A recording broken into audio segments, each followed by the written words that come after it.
हाय मित्रों, तमे जे दर्शन करी रह्या छो ते तारीख छे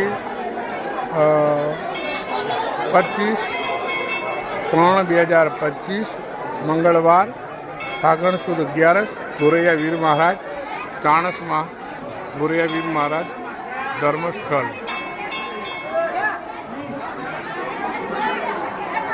जो भक्तों પોતાને બાધા લે છે કે ભગવાન એમને દીકરો આપે તો એમાં અહીં આવીને ગોરૈયા કરી જશે.